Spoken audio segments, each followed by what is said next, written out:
The acclaim fans and critics rightly give to how Avatar writes Azula typically does not extend to how the show writes Azula's friends, Mai and Ty Lee. This is, to a certain extent, understandable. They at first appear to be broad archetypes, Mai as the gloomy goth sidekick, Ty Lee as the hyper-perky, overly optimistic sidekick, and they do not receive the same level of attention as the main cast. Their utilitarian purpose to play off Azula as she hunts Zuko and Aang can overshadow the nuances in their characters, but that doesn't mean these nuances don't exist. When the show shines its spotlight on Azula's team, their deviations from the archetypes they ostensibly play rise to the surface. Just as the amount of attention the show pays to Team Avatar demonstrates how different Sokka is from the macho warrior archetype, and how different Katara is from the kind, caring mother archetype. They are these things, but they are so much more than that. This is more clear in regards to Mai, for the show gives her more attention.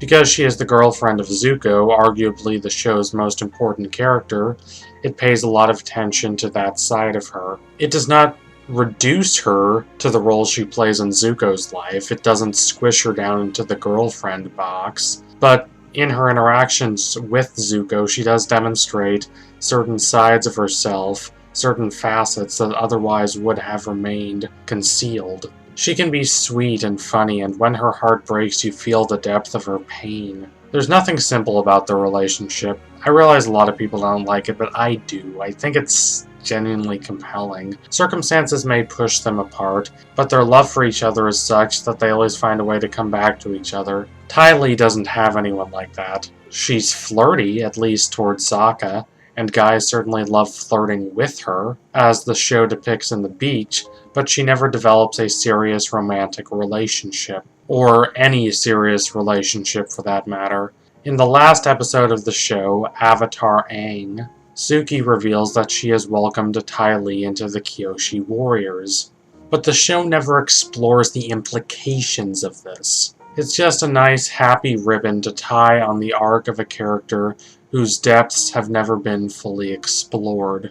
Part of the reason why she doesn't get enough credit in the fandom is the fault of the show itself. An episode or two spent exploring Ty Lee's backstory would have done a lot to expand her character. But it's also not like the show completely ignores Ty Lee. She has some of the most poignant and heartbreaking moments in the entire series. Her character does not receive as much appreciation as it should. I intend to correct that, at least in some minor way. This is Avatar Explained, why Ty Lee is underappreciated. The show first introduces Ty Lee in episode 203, Return to Omashu. Azula has decided that her mission to capture Zuko is less likely to be successful if she travels with a large entourage. So she drops the pomp and grandeur that defined her in the first episode of Season 2, the Avatar State. Instead, she recruits the two people she can trust the most, Mai and Ty Lee. But there is a key difference in how she recruits them. Mai joins her willingly.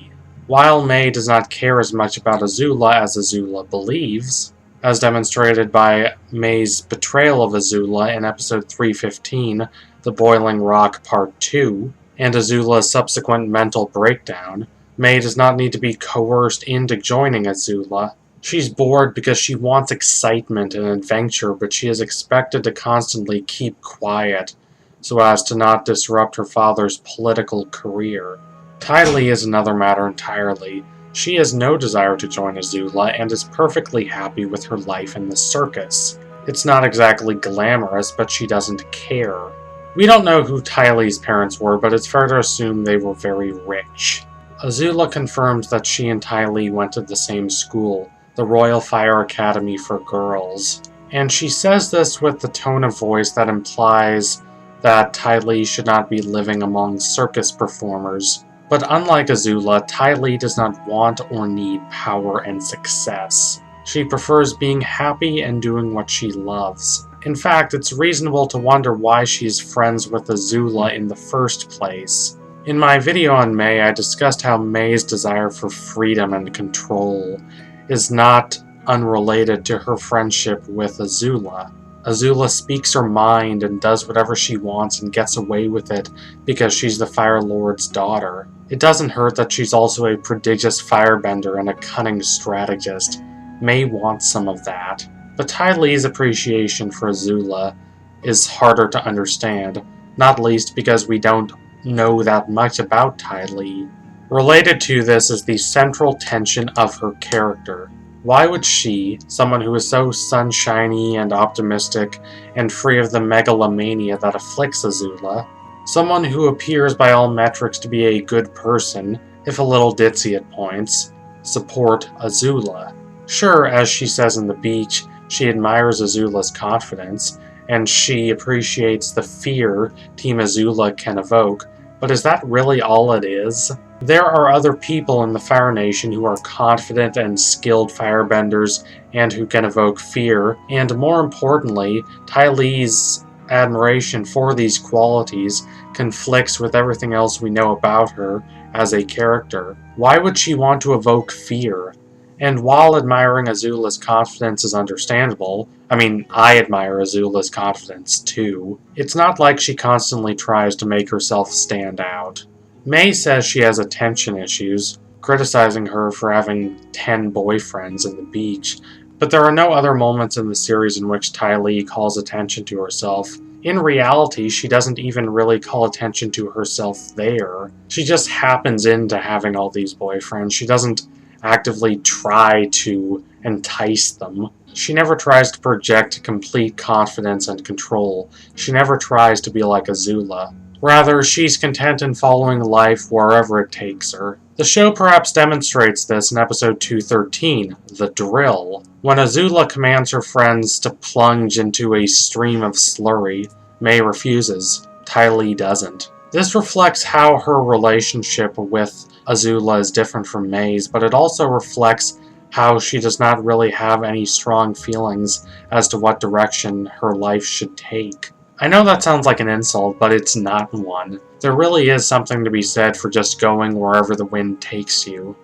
I don't know how she decided to join the circus, but I doubt she was just sitting in a dark room for days on end with her hand on her chin, contemplating all the possibilities for hour after hour, day after day before finally coming to the conclusion that she did. Far more likely is that she left home discontent and yearning to find her identity, then stumbled upon a traveling circus and decided to join them. That's the kind of person Ty Lee is. Azula, who wants to control everything and everyone, is the complete opposite. When her friends betray her, she responds not only with anger but also with bewilderment. This does not make sense to her. She cannot fit it into the logical framework she has created, a framework that says she can use fear and manipulation to shape the world to her whim.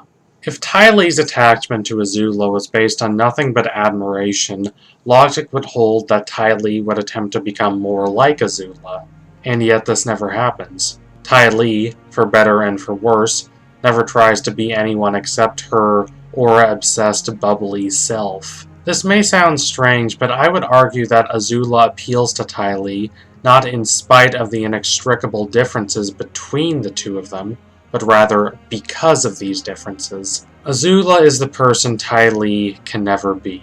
Ty Lee never tries to become like Azula, not because she doesn't want to become like Azula, but because she knows that she cannot. She knows no one else can be like Azula. Azula is inimitable, and that's the point. That's the appeal. As revealed in The Beach, Ty Lee has 6 sisters who look exactly like her. She was never considered an individual. Rather, she was always judged based on her value as part of a matched set. All she wanted to do was stand out. She yearned to be seen for her hopes and desires. Her admiration for Azula stems largely from how Azula has never had these problems. In episode 203, Azula commands authority as soon as she enters Omashu. The governor bows to her. Part of this is because of her status, but more of it is because of her presence. Her distinct mix of terror and charisma is unmistakable. Thus, that Azula is the anti-Ty Lee does not repel Ty Lee, rather it appeals to her. She loves being adjacent to that level of unrepentant individuality. When Ty Lee spills emotional confessions to the rest of Team Azula near the end of the beach, she declares that being called a circus freak is a compliment.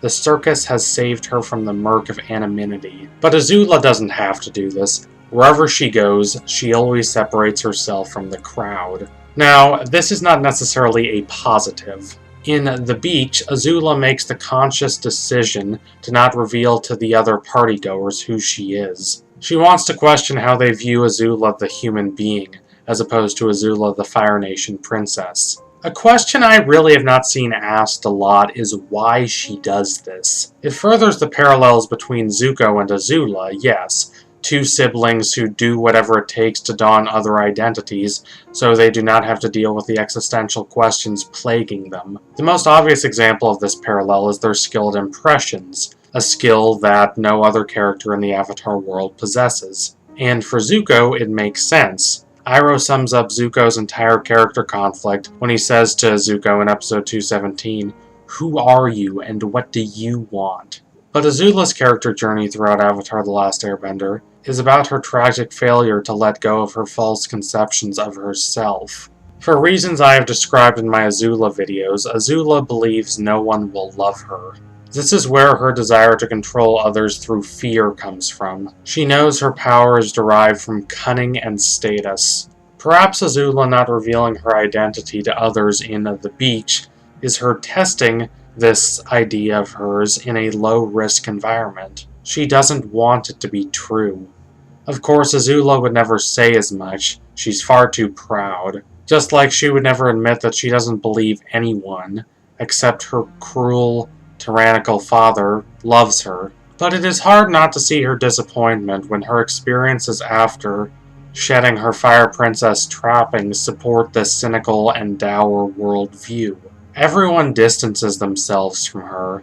Not that I can blame them considering how mean-spirited she can be, but it is poignant nonetheless. The one time someone who doesn't know who she actually is expresses an interest toward her is when she is pretending to be a ditzy girl with little of Azula's actual personality. Ty Lee, however, manages to attract the attention of a legion of guys without even trying.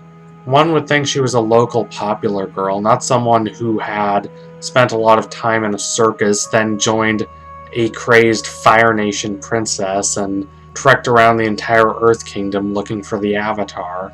However, Ty Lee does not see her ability to fit in everywhere, contrasted with Azula's inability to do the same, as a victory for herself. If anything, she sees it as a victory for Azula. One criticism I see made often of Mai and Ty Lee is that they aren't different enough from the archetypes they ostensibly subvert.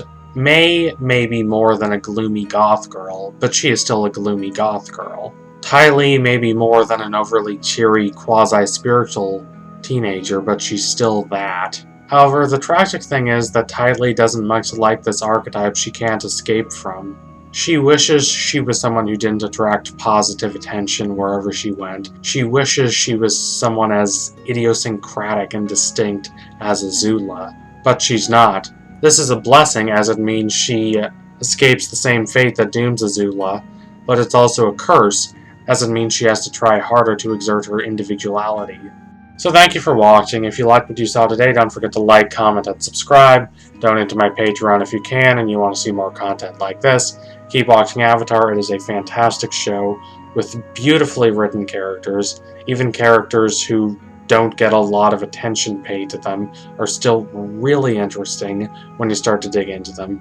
Tune in soon for the next Avatar Explained video. It's sure to be coming soon, or at least soon-ish, like in a week or so. Thank you all again.